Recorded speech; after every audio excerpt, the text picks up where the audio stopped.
അക്ഷരം പഠിച്ചവരെല്ലാം അക്ഷരം കൊണ്ട് അമ്മാനമാടുന്നുണ്ട് എല്ലാ ദിവസവും എല്ലാ സമയങ്ങളിലും. എന്നാൽ ഈ അക്ഷരത്തിന്റെ പിറവിയെക്കുറിച്ചോ ഈ അക്ഷരങ്ങളുടെ ശാസ്ത്ര വ്യവസ്ഥയെക്കുറിച്ചോ ഒന്നിനെക്കുറിച്ചും ആരും അന്വേഷിക്കുന്നതായിട്ട് അറിയുന്നില്ല. അക്ഷരങ്ങൾ കൈകാര്യം ചെയ്യുന്നു, ശരി. അക്ഷരങ്ങളുടെ പിന്നിലെ ശാസ്ത്ര സത്യം എന്താണ് ആ ശാസ്ത്രം? അക്ഷരങ്ങൾ എവിടുന്ന് പിറവിയെടുത്തു, എങ്ങനെയാണ് സൃഷ്ടി? ഇത് അങ്ങ് ഒന്ന് ലഘുവായിട്ടൊന്ന് പറഞ്ഞു തരാമോ? അക്ഷരങ്ങളുടെ ഈ അത്ഭുത രഹസ്യം നമ്മുടെ ഭാവി തലമുറയ്ക്കും കുഞ്ഞുങ്ങൾക്കും ഒക്കെ ഇന്ന് ആർക്ക് കിട്ടാത്ത ഒരു രഹസ്യമായിട്ട് ഇതുവരെ അറിഞ്ഞിട്ടില്ല. ആ അക്ഷരങ്ങളുടെ അത്ഭുത രഹസ്യം നമ്മുടെ കുഞ്ഞു മക്കൾക്ക് മനസ്സിലാകാനും കൂടിയാണ് ഈ ചോദ്യം ചോദിക്കുന്നത്. അങ്ങ് അത് വ്യക്തമായി ഒന്ന് പറഞ്ഞു തരാമോ? തീർച്ചയായിട്ടും. നമുക്ക് അക്ഷരങ്ങളുടെ പിന്നിലുള്ള ശാസ്ത്ര രഹസ്യം, അത് എല്ലാവരും അറിയേണ്ട ഒരു രഹസ്യമാണ്. എങ്ങനെയാണ് നമ്മുടെ അക്ഷരങ്ങൾ പിറവിയെടുത്തത്? നമ്മളുടെ അക്ഷരങ്ങൾ പിറന്നിട്ട് എത്ര വർഷങ്ങളായി? ആരാണ് ഇതിന്റെ പിന്നിലുള്ളത്? ഒന്നും ആർക്കും അറിയില്ല. എന്ത് സിദ്ധാന്തമാണ് അക്ഷരങ്ങൾക്ക് പിന്നിൽ പ്രവർത്തിച്ചത്? ആ ശാസ്ത്ര രഹസ്യം എന്തായിരിക്കും? അതിനെ കുറിച്ച് അറിയില്ലാത്തത് കൊണ്ട് തന്നെയാണ് ചോദിച്ചത്. നമ്മുടെ തലമുറയ്ക്ക് കൈമാറാൻ, നമുക്ക് പറഞ്ഞു കൊടുക്കാൻ. തീർച്ചയായിട്ടും എല്ലാ കുഞ്ഞുമക്കളും അറിയേണ്ട ഒരു കാര്യം, എല്ലാവരും അറിയേണ്ട ഒരു കാര്യം, അക്ഷരങ്ങൾ പഞ്ചഭൂത സിദ്ധാന്തത്തിൽ നിന്നും പിറവികൊണ്ടതാണ്. മണ്ണ്, ജലം, വായു, അഗ്നി, ആകാശം എന്ന് പറയുന്ന പഞ്ചഭൂത തത്വങ്ങളിൽ നിന്ന് ജനിച്ചതാണ് അക്ഷരങ്ങൾ. പഞ്ചഭൂതങ്ങളിൽ നിന്നാണ് ത്രികണം ജനിക്കുന്നത്. ഇലക്ട്രോൺ, ന്യൂട്രോൺ, പ്രോട്ടോൺ കണങ്ങൾ ജനിക്കുന്നതും പഞ്ചഭൂതങ്ങളിൽ നിന്നിട്ടാണ്. ത്രിമൂർത്തി സിദ്ധാന്തവും അത് തന്നെയാണ്. ത്രികാലവും അത് തന്നെയാണ്. സമയം ജനിക്കുന്നതും ഭാവി ഭൂതം എന്ന് പറയുന്നതും പഞ്ചഭൂത സിദ്ധാന്തത്താലാണ്. ഈ സിദ്ധാന്തത്തിൽ നിന്ന് തന്നെയാണ് അക്ഷരങ്ങൾ പിറവികൊണ്ടത്. അത്ഭുത രഹസ്യം തന്നെയാണ്. തീർച്ചയായിട്ടും. ഞാനിത് പറയുമ്പോ ഇന്ന് പഞ്ചഭൂത സിദ്ധാന്തത്തിൽ വിശ്വസിക്കുന്നില്ല, പഞ്ചഭൂതങ്ങളില്ല, ആകാശം എന്ന് പറയുന്നത് ഒന്നില്ല എന്ന് വാദിക്കുന്ന ഒരു ലോകത്താണ് ഈ സിദ്ധാന്തം ഞാൻ പറയുന്നത്. ഈ സിദ്ധാന്തം എന്റേതല്ല. ത്രിഗണ വൈഭവത്തിന് കാരണമായിരിക്കുന്ന, ത്രികാലത്തിന് കാരണമായിരിക്കുന്ന, ത്രിദോഷത്തിന് പോലും കാരണമായിരിക്കുന്ന, ആത്മാവ്, മനസ്സ്, ശരീരം എന്നിവയ്ക്ക് കാരണമായിരിക്കുന്ന ആ പഞ്ചഭൂതങ്ങൾ കൊണ്ടാണ് ഈ പ്രപഞ്ചം നിർമ്മിക്കപ്പെട്ടിരിക്കുന്നത്. അങ്ങനെയുള്ളതായിരിക്കുന്ന ആ പഞ്ചഭൂതങ്ങൾ തന്നെയാണ് അക്ഷരങ്ങളുടെ പിറവിക്കും കാരണമായിരിക്കുന്നത്. ഏറ്റവും ചുരുക്കി പറയാട്ടോ, ഇത് വലിയ സബ്ജക്റ്റ് ആണ്. ഏറ്റവും ചുരുക്കി എല്ലാവർക്കും അറിയാൻ പാകത്തിന് പറയാണ്. സ്വരാക്ഷരങ്ങൾക്ക് കാരണം ആകാശമാണ്. സ്വരാക്ഷരങ്ങൾ ഏറ്റവും ഭാരം കുറഞ്ഞതാണ്, പക്ഷെ ഏറ്റവും വലുതുമാണ്. ആകാശത്തെ പോലെയാണ്. സ്വരാക്ഷരങ്ങളെക്കാൾ ഭാരം കൂടിയതാണ് ചില്ലക്ഷരങ്ങൾ. ചില്ലക്ഷരങ്ങൾ വായുവിന്റേതാണ്. അപ്പോ നമ്മൾ ശ്രദ്ധിച്ചാൽ മനസ്സിലാകും, സ്വരാക്ഷരങ്ങൾ നമ്മള് നാവിന് യാതൊരു സ്ട്രെയിനും കൊടുക്കാതെയാണ് സ്വരാക്ഷരങ്ങൾ സംസാരിക്കുന്നത്. ആ, ഐ, ഈ എന്നുള്ള ആ സ്വരാക്ഷരങ്ങള്. പക്ഷേ ചില്ലക്ഷരങ്ങള് നമ്മൾ ഉച്ചരിക്കുമ്പോൾ വായുവിന്റെ സമ്മർദ്ദത്താലാണ് ചില്ലക്ഷരങ്ങൾ. നാവിൽ വായുവിന്റെ സമ്മർദ്ദവും കൂടി ഉണ്ടെങ്കിൽ മാത്രമാണ്, സ്പർശമുണ്ടെങ്കിലാണ് ചില്ലക്ഷരങ്ങൾ. ആ സ്വരം കൃത്യമായി പുറത്തേക്ക് വരുള്ളൂ.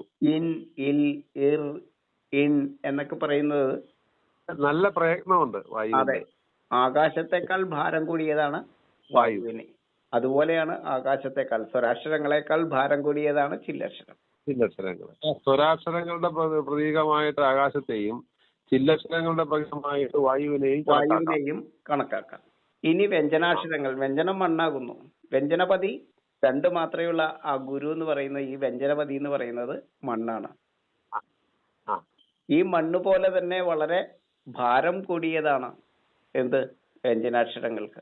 ക, ഇഖ, ഗ, ഇഖ, ങ എന്ന് തുടങ്ങുന്ന ആ വ്യഞ്ജനാക്ഷരങ്ങൾ വളരെ ആ ഒരു തൂക്കമുണ്ട്, ഭാരം കൂടുതലുണ്ട്. അതെ, അത് അപ്പൊ അത് മൂന്നാമത്തെ പഞ്ചഭൂതങ്ങളായ മണ്ണിന്റെ അതേ പ്രതീകമായിട്ട് വേണേൽ കണക്കാക്കാം, അല്ലേ? അതെ.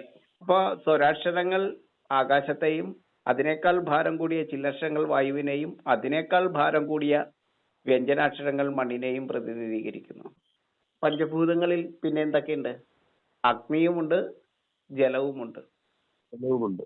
അഗ്നിയാണ് അക്ഷരം. റൈറ്റ് ചെയ്യുന്നത് അഗ്നി കൊണ്ടാണ്. അഗ്നി അക്ഷരമാണ്, വെളിച്ചം അക്ഷരമാണ്. അഗ്നി അക്ഷരമാണ്, വെളിച്ചം അക്ഷരമാണ്, പ്രകാശം അക്ഷരമാണ്. അതൊന്നും മനസ്സിലാകുന്നത് ഇപ്പൊ 3 കാര്യങ്ങൾ പറഞ്ഞോ മനസ്സിലായി. ഇത് അക്ഷരം അക്ഷരം അഗ്നിയാണെന്നുള്ളത് അഗ്നിയാണ്. അറിവ് അഗ്നിയെ സൂചിപ്പിക്കുന്നതാണ്. നമുക്ക് എവിടെയെങ്കിലും റൈറ്റ് ചെയ്യണമെങ്കിൽ അത് കാണണമെങ്കിൽ എന്ത് വേണം? അഗ്നിയുടെ സാമീപ്യം വേണ്ടേ? ആ എന്നെഴുതി, ഈ എന്നെഴുതി, ക എന്നെഴുതി, എന്നെഴുതി. അത് എഴുതണമെങ്കിൽ എന്ത് വേണം? വെളിച്ചം വേണം. വെളിച്ചം വേണം. അത് ഉള്ളിൽ പ്രകാശിക്കണമെങ്കിലോ ബ്രെയിനിൽ റൈറ്റ് ചെയ്യണമെങ്കിലോ അതിനും വെളിച്ചം വേണം. എന്ന് വെച്ചാൽ ബ്രെയിനിലെ ലൈറ്റിന്റെ റൈറ്റിംഗ് ആണ് മെമ്മറി, ഓർമ്മകള്. ഡിലൈറ്റ് ചെയ്യുന്നത് നൈറ്റാണ്, ഡാർക്ക് എനർജിയാണ് ഡിലൈറ്റ് ചെയ്യുന്നത്. നമ്മൾ ഉറങ്ങിക്കഴിയുമ്പോൾ നമ്മളുടെ തലേ ദിവസത്തെ ഓർമ്മകൾ മുഴുവൻ നമ്മളിൽ പിന്നെ അവശേഷിക്കില്ല. നൈറ്റ് അതിനെ ഡിലൈറ്റ് ചെയ്തിട്ടുണ്ടാവും പലതിനെയും. ആവശ്യം വരുമ്പോൾ മാത്രമേ പിന്നെ അതിനെ എടുക്കാൻ പറ്റുള്ളൂ, ഏതെങ്കിലും ഒരു സാഹചര്യത്തിൽ ആവശ്യമെങ്കിൽ മാത്രം. ഡാർക്ക് എനർജിയാണ് നമ്മളുടെ മറവിക്ക് കാരണം. ലൈറ്റാണ് നമ്മളെ റൈറ്റ് ചെയ്യുന്നത്, നമ്മളെ ഓർമ്മപ്പെടുത്തുന്നത്. അറിവിന് കാരണമായിരിക്കുന്ന ശക്തി അഗ്നിയാണ്. അപ്പോ അക്ഷരം എന്ന് പറയുന്നത് ഇപ്പൊ അഗ്നിയും അക്ഷരവും തമ്മിലുള്ള ബന്ധം എന്താന്നുള്ള കാര്യം മനസ്സിലായി. അക്ഷരം അഗ്നിയാണ്. അഗ്നി അറിവിന് കാരണമായിരിക്കുന്ന വസ്തുതയാണ്. ബ്രെയിനിൽ ലൈറ്റ് കൊണ്ടുള്ള റൈറ്റിംഗ് ആണ് നമ്മളുടെ മെമ്മറി, അല്ലെങ്കിൽ നമ്മളുടെ വിദ്യാഭ്യാസത്തിന് കാരണം അഗ്നിയാണ്. അതുകൊണ്ടാണ് വേദം അഗ്നിമേലെ പുരോഹിതം എന്ന് പറഞ്ഞാൽ തുടങ്ങുക. സർവ്വ അറിവുകൾക്കും കാരണം അഗ്നിയാണ്. അപ്പോ ഇനി ഏതാ അഞ്ചാമത്തെ ഭൂതം എന്ന് ചോദിച്ചാൽ ജലമാണ്. എന്താണ് ജലത്തിന് ഈ പഞ്ചഭൂത സിദ്ധാന്തത്തിൽ അക്ഷരങ്ങളിൽ സ്ഥാനം എന്ന് ചിന്തിച്ചിട്ടുണ്ടോ? അക്ഷരവുമായിട്ട് ജലത്തിന് എന്താണ് ബന്ധം? അഞ്ചാമത്തെ ഭൂതം ആകാശം സ്വരാക്ഷരമാണ്, വായു ചില്ലക്ഷരമാണ്, മണ്ണ് വ്യഞ്ജനാക്ഷരമാണ്, അക്ഷരം അഗ്നിയാണ്. ജലം ആ സ്വരത്തെ ജനിപ്പിക്കുന്ന ജീവനാണ്. അക്ഷരങ്ങളുടെ സ്വരത്തെ, അക്ഷരങ്ങൾക്ക് സ്വരമുണ്ടല്ലോ, ആ സ്വരത്തെ ജനിപ്പിക്കുന്ന ജീവൻ ജലമാകുന്നു. ആ ജീവൻ നമ്മളാകുന്നു. നമ്മൾ ജലത്തിന്റെ മായ മാത്രമാകുന്നു. നമ്മളുടെ നാവിൽ നിന്ന് പോലും ആ ജലത്തിന്റെ കണിക നഷ്ടപ്പെട്ടാൽ, ജലാംശം നഷ്ടപ്പെട്ടാൽ അക്ഷരങ്ങൾക്ക് ശബ്ദമുണ്ടാവില്ല. നമുക്ക് ശബ്ദിക്കാൻ കഴിയില്ല. ശബരത്തിൽ നിന്നാണ് ശബ്ദം. സ്വരം ജനിപ്പിക്കുന്നത് ജലമാണ്. അക്ഷരം അഗ്നിയാണ്, സ്വരാക്ഷരം ആകാശമാണ്, ചില്ലക്ഷരം വായുവാണ്, വ്യഞ്ജനാക്ഷരം മണ്ണാണ്. ഇത്രയും ഗംഭീരമായിട്ടുള്ള ആ പഞ്ചഭൂത സിദ്ധാന്തത്തിൽ നിന്നാണ് അക്ഷരം പിറവി കൊണ്ടത്. എത്ര വ്യക്തമായി അങ്ങനെ പറഞ്ഞു തന്നു. മണ്ണ് പ്ലസ് ജലം സമം പ്രോട്ടോൺ സമം ശൈവഗണം സമം മഹാദേവൻ. പ്രോട്ടീന് കാരണമായിരിക്കുന്ന, ശരീരത്തിന് കാരണമായിരിക്കുന്ന സ്ഥൂലഗണം, പ്രത്യക്ഷഗണം ഏതോ അതാണ് പ്രോട്ടോൺ. വേദത്തിൽ ശൈവഗണം എന്ന് പറയും. അഗ്നി പ്ലസ് ആകാശം സമം ദൈവഗണം സമം ഇലക്ട്രോൺ, മഹാബ്രഹ്മശക്തി എന്ന് പറയും. ഈ ഇലക്ട്രോണിനും ഈ പ്രോട്ടോണിനും ഇടയ്ക്കുള്ള ഏകഭൂതമായിരിക്കുന്ന ചാർജില്ലാത്ത ഗണമാണ് വായു. ജൈവപ്രപഞ്ചമായിരിക്കുന്ന, ജൈവപ്രപഞ്ചം നിറഞ്ഞു നിൽക്കുന്ന വായു സർവ്വതിനും മീഡിയേറ്റർ ആണ് ജൈവഗണം. ഇലക്ട്രോണിനും പ്രോട്ടോണിനും ഇടയ്ക്ക് പ്രവർത്തിക്കുന്ന അതാണ് ന്യൂട്രോൺ, ജൈവഗണം എന്ന് പറയും. അത് ഏകഭൂതമാണ്. ഏകഭൂതമാകയാൽ അതിന് ചാർജ് ഇല്ലാത്ത ഗണമാണ്. പക്ഷെ ഈ ജൈവഗണമായിട്ടുള്ള ഈ ന്യൂട്രോണിലെ ഇലക്ട്രോണിന്റെ സ്വഭാവത്താലും പ്രോട്ടോണിന്റെ രൂപത്താലും ജൈവ ഗണമായിരിക്കുന്ന വായുവിൽ രണ്ട് ജീവപ്രപഞ്ചങ്ങൾ സാധ്യമാകുന്നു. അതാണ് സസ്യലോകവും ജന്തുലോകവും. അപ്പോ ഈ ത്രിഗണ വൈഭവമാണ് ശരിക്കും ഇലക്ട്രോൺ, ന്യൂട്രോൺ, പ്രോട്ടോൺ ഗണങ്ങൾ എന്ന് പറയുന്നത്.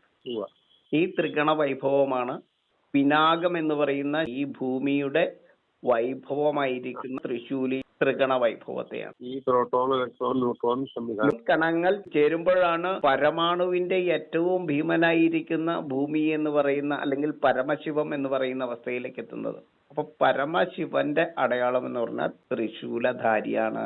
ഇലക്ട്രോൺ, ന്യൂട്രോൺ, പ്രോട്ടോൺ കണങ്ങളുടെ അതിനെ ഏകമാക്കി ചേർത്ത് വെച്ചിരിക്കുന്ന ത്രിശൂലിയിലാണ്, പിനാകത്തിലാണ് ശിവൻ നിൽക്കുന്നത്. ശിവന്റെ ആയുധം തന്നെ പിനാകമാണ്. ആ ഇലക്ട്രോൺ, ന്യൂട്രോൺ, പ്രോട്ടോൺ ഗണം എന്ന് പറയുന്നത്, അല്ലെങ്കിൽ ആ ദൈവ ജൈവ ശൈവ ഗണം എന്ന് പറയുന്നത് പിനാകത്തിൽ ബന്ധിച്ചിരിക്കുന്ന ഡമരുവിൽ വിരൽ തുമ്പിനാൽ വിരചിച്ചെടുത്ത ശബ്ദലിപികളാണ് അക്ഷരങ്ങൾ. അതായത് ത്രിഗണ വൈഭവത്താൽ ഈ ത്രിശൂലിയിൽ, അതായത് ത്രിശക്തിയായിരിക്കുന്ന ത്രികണങ്ങളിൽ ബന്ധിച്ചിരിക്കുന്ന ഡമരുവിൽ വിരൽ തുമ്പിനാൽ വിരചിച്ചെടുത്ത ശബ്ദലിപികളാണ് അക്ഷരങ്ങൾ. എത്ര ഇത് മനസ്സിലാക്കുമ്പോ എത്ര സുന്ദരമാണ്. ബ്രഹ്മശക്തി എന്ന് പറഞ്ഞാൽ അഗ്നിയാണ്. ആകാശം എന്ന് പറഞ്ഞാൽ സരസ്വതിയാണ്. ബ്രഹ്മശക്തിയും സരസ്വതിയുടെ ശക്തിയും അഗ്നിയും ആകാശവും വൈറ്റ് എനർജിയും ഡാർക്ക് എനർജിയും ചേരുമ്പോൾ മാത്രമാണ് ഇലക്ട്രോൺ എന്ന് പറയുന്ന ദൈവഗണം പ്രത്യക്ഷമാകുകയുള്ളൂ. അവിടെയാണ് ആ വൈഭവം, ശബ്ദവും വെളിച്ചവും എന്ന് പറയുന്ന വൈറ്റ് എനർജിയും ഡാർക്ക് എനർജിയും എന്ന് പറയുന്ന വൈഭവം. ആ വൈഭവത്താലാണ് നമ്മളുടെ അക്ഷരങ്ങൾ നിലനിൽക്കുന്നത്. വെളിച്ചവും വേണം, ശബ്ദവും വേണം. ഇത് അങ്ങക്ക് കേട്ടപ്പോ എന്തോ തോന്നി? ഇത് കേട്ടപ്പോ ഇതുവരെ കേട്ടിട്ടില്ലാത്ത അത്ഭുതമാണ് തോന്നുന്നത്. കാരണം ഇതുവരെ കേട്ടിട്ടില്ല ഇങ്ങനെ. ഇതുവരെ കേട്ടിട്ടില്ലെങ്കിലും ഇത് സത്യമാണെന്നുള്ളത് കേൾക്കുമ്പോൾ മനസ്സിലാവും. ഇതാണ് സത്യം, ഇതാണ് അറിവ്, ഇതാണ് നമ്മുടെ കുഞ്ഞുമക്കളല്ല, നമ്മുടെ തലമുറ, കുഞ്ഞുമക്കളെന്നല്ല, അറിവ് എല്ലാവരും മനസ്സിലാക്കേണ്ട കാര്യം. ഇതറിഞ്ഞാൽ തുള്ളിച്ചാടാൻ തോന്നും. തീർച്ചയായിട്ടും അത്ഭുത ലോകത്തിലെ ഈ അക്ഷരങ്ങളെ കുറിച്ച് ഇന്ന് പ്രണവവേദയുടെ ആചാര്യനായിട്ടുള്ള സന്തോഷ് പറഞ്ഞത് പഞ്ചഭൂതങ്ങളുമായിട്ട് ബന്ധപ്പെടുത്തി ത്രികണ സിദ്ധാന്തത്തിൽ ശാസ്ത്ര സത്യങ്ങൾ വെളിപ്പെടുത്തിക്കൊണ്ടാണ് അക്ഷരങ്ങളെ ഇന്ന് വളരെ വ്യക്തമായിട്ട് നമ്മുടെ കുഞ്ഞുമക്കൾക്ക് വേണ്ടി അവതരിപ്പിച്ചത്. ഇതെല്ലാവരും അറിയുന്ന എല്ലാവരും ഇത് നമ്മുടെ കുഞ്ഞുമക്കൾക്ക് പകർന്നു കൊടുത്തെങ്കിൽ മാത്രമേ നമുക്ക് വെളിച്ചമാകുന്ന അറിവാകുന്ന ലോകത്തേക്ക് നമ്മുടെ വരും തലമുറയെ നയിക്കാൻ പറ്റൂ.